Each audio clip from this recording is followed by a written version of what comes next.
18 Temmuz 2007'de Barbara Bolik, yürüyüş sırasında iz bırakmadan kayboldu. Bu olay bir cinayet mi, yoksa yeni bir hayata başlamak için kaçış mı? Gelin, bu esrarengiz olaya yakından göz atalım. Bu tarz videoları beğeniyorsanız abone olmayı unutmayın. Barbara Assunta, ileride kocası olacak Karl Bolik ile New Jersey'de, henüz hava kuvvetlerindeyken tanıştı. New York'ta J.P. Morgan Chase Bank'ta çalışmaya devam etti. Evli çift, emekli olduktan sonra 2001 yılında Corvallis, Montana'ya taşındı. Karl Montana'nın yerlisiydi ama karısı orada hiç yaşamamıştı. Ancak hevesli bir yürüyüşçü olan Barbara, kısa sürede yeni evini sevmeye başladı ve sık sık yakındaki Bitterroot Vadisi'nde uzun yürüyüşlere çıktı. Kocasına "olmak istediğim yer burası" dedi. Tedbirli Barbara her zaman yanında yiyecek, su ve korunmak için 357 Magnum tabanca içeren bir sırt çantası taşırdı. Montana ayılar, dağ aslanları, çıngıraklı yılanlar ve geyikler dahil olmak üzere çeşitli vahşi hayvanlara ev sahipliği yapar. Yükseklik korkusu, bu yürüyüşler sırasında karşılaştığı uçurumlara fazla yaklaşmaktan da aktif olarak kaçınmasına neden oldu. Kaybolduğu sırada Barbara pilotluk dersleri alıyordu ve ehliyetini almak için sabırsızlanıyordu. Ayrıca kayak yapmayı da öğreniyordu. Carl'a göre karısı birlikte yaşadıkları hayattan çok memnundu ve hiçbir şikayeti yoktu. Temmuz 2007'de Carl'ın kuzeni Don Nabiles, Montana'ya ziyaret için geldi ve yanında erkek arkadaşı 58 yaşındaki Jim Ramaker'i de getirdi. Barbara, manzarayı göstermek için konuklarını yürüyüşlere götürmekten her zaman keyif alırdı. Karl kalp krizi geçirdikten sonra bu yürüyüşlere çıkmayı bıraktı. 18 Temmuz 2007 için plan, Barbara, Donna ve Jim'in, Barbara'nın en sevdiği patikayı Victor ile Montana yakınlarında bulunan, orta derecede zorlu 4,6 mil uzunluğundaki Bear Creek Overlook'u yürüyüşe çıkarmasıydı. Bolik'in evine arabayla yaklaşık 15 dakika uzaklıktaydı. Ancak Donna o sabah uyandığında, önceki gece içtikleri içkilerden dolayı akşamdan kalma olduğunu fark etti ve yürüyüşe çıkmanın kendisi için iyi bir fikir olmayacağına karar verdi. Ancak Barbara ve Jim yine de gitmek istiyorlardı. Bu yüzden sabah 8:30 veya 9 civarında, Barbara Carl'ı uyandırdı ve ona kimi Overlook'a götüreceğini ve daha sonra döneceklerini söyledi. Carl ona akşam yemeğini hazırlayacağına dair güvence verdi. Bunun üzerine Barbara ve Jim gittiler. Carl'ın haberi yoktu, karısını bir daha asla göremeyecekti. Karl Bolik sabahı bir marangozluk projesi üzerinde çalışarak geçirdi. Öğle vakti geldiğinde Donna, Barbara ve Kim'in henüz dönmemiş olması nedeniyle endişelenmeye başlamıştı.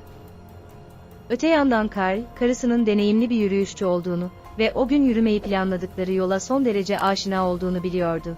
Bu yüzden kuzenine endişelenecek bir şey olmadığı ve büyük olasılıkla geri dönecekleri konusunda güvence verdi. Ancak bir saat sonra hala onlardan bir haber gelmeyince Donna paniğe kapıldı ve Carl'a birini aramasını önerdi. Saat 14 civarında telefon çaldığında tam da bunu yapmak üzereydi. Telefonu açtığını ve karşı tarafta tanıdık olmayan bir ses duyduğunu hatırladı. Kim'in Barbara'nın kaybolduğunu bildirdiğini öğrendiğinde çok üzüldü. Karl, kendisi oraya vardığında karısının yerinin belirlenmiş olacağını umarak hemen olay yerine gitti. Ancak durumun böyle olmadığını görünce yıkıldı. Jim Ramaker'e göre o ve Barbara, Bear Creek Overlook'u boydan boya gezdiler ve ardından bir şeyler yemek için durdular. Bu sırada başka yürüyüşçülerle karşılaştılar ve grup, birlikte manzarayı hayranlıkla seyrederken, yaklaşık yarım saat boyunca konuştu. Adamların tam olarak ne zaman gittikleri veya Jim ve Barbara'nın ne kadar ilerisinde oldukları bilinmiyor.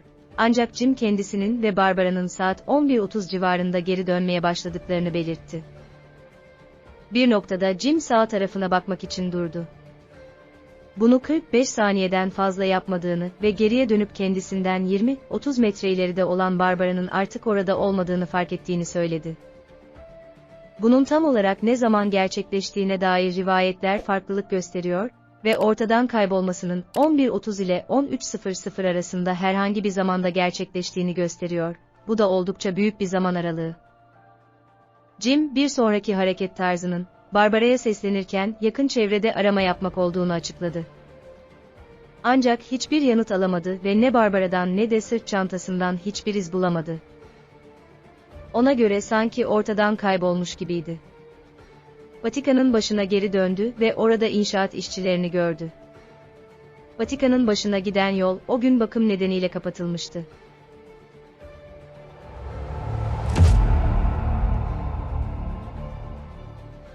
İşçilerin tam olarak ne zaman geldikleri belli değil, ama Jim onlarla karşılaştığında Barbara'yı görüp görmediklerini sordu ve onun kısa bir tanımını yaptı.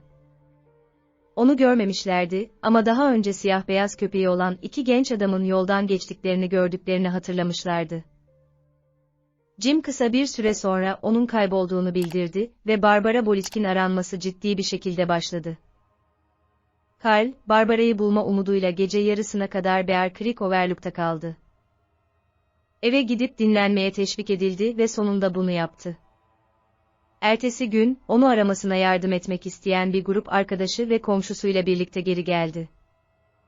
Önümüzdeki günlerde Barbara Bolichki aramak için arama köpeklerinin de eşlik ettiği çok sayıda yer arama ve kurtarma ekibi düzenlendi.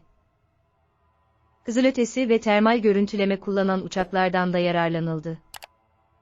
Garip bir şekilde hiçbir şey bulunamadı. Barbara'nın kaybolması bir yana, o gün orada olduğuna dair hiçbir kanıt da bulamadılar. Köpekler onun kokusunu hiçbir yerden alamıyorlardı.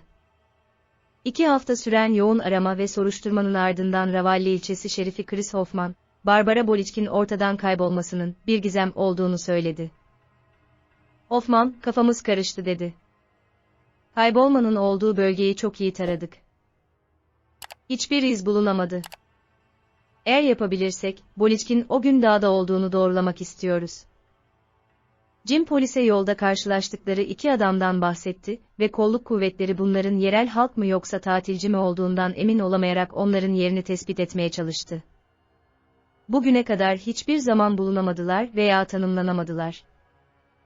Hiçbir zaman öne çıkmamaları oldukça tuhaf ve hatta muhtemelen şüpheli görünse de, Barbara'nın davasının medyanın hiçbir zaman çok fazla ilgisini çekmediğini ve özellikle de onun kaybolduğundan habersiz olduklarını ve halen habersiz olduklarını belirtmek de önemlidir.